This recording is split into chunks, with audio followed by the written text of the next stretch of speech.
2025 ఫలితాల్లో శిఖరాగ్ర విజయాలతో విద్యా వికాస్ విద్యా సంస్థలు జంగారెడ్డిగూడెం. ప్రజలకు ఆర్థిక భారమవుతున్న విద్యుత్ ఛార్జీలను తగ్గించాలని, స్మార్ట్ మీటర్లను రద్దు చేయాలని కోరుతూ వామపక్షాధ్వర్యంలో ధర్నా నిర్వహించారు. ఏలూరు జిల్లా జంగారెడ్డిగూడెం పొట్టి శ్రీరాములు సెంటర్ వద్ద వామపక్ష నాయకులు ప్రభుత్వాల నిరంకుశ వైఖరిని ఖండిస్తూ ప్రతిజ్ఞ చేశారు. ఈ సందర్భంగా విద్యుత్ ఛార్జీల పెంపుపై జరిగిన నిరసన పోరాటాలలో అమరులైన వీరులకు జోహార్లు తెలిపారు.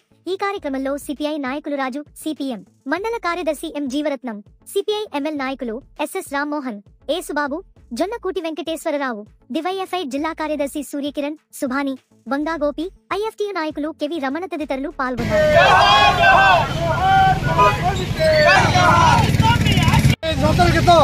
ఆనాడు చంద్రబాబు ప్రభుత్వం, ప్రపంచ బ్యాంకు కొత్తగా విద్యుత్ ఛార్జీలు పెంచారు. దానికి వ్యతిరేకంగా 6 నెలల పాటు ఆనాడు పెద్ద ఎత్తున ప్రజా ఉద్యమం జరిగింది. సరిగ్గా ఇదే రోజు 25 సంవత్సరాల క్రితం లక్షలాది మంది చలో హైదరాబాద్ పిలిపించి హైదరాబాద్ ర్యాలీ చేస్తుంటే పోలీసు మోకలను ఉసుగలిపి అందరి మీద లాఠీ చార్జి కాల్పులు బాష్పాలు ప్రయోగించారు. ఆ రోజు విష్ణువర్ధన బాలస్వామి తదితర ముగ్గురు మరణించారు. వారిని స్ఫూర్తిగా తీసుకొని నేడు చంద్రబాబు ప్రభుత్వం ట్రూ ఆఫ్ ఛార్జీలు లేకపోతే కొత్త మీటర్ల పేరు మీద అదన భారలేస్తారు.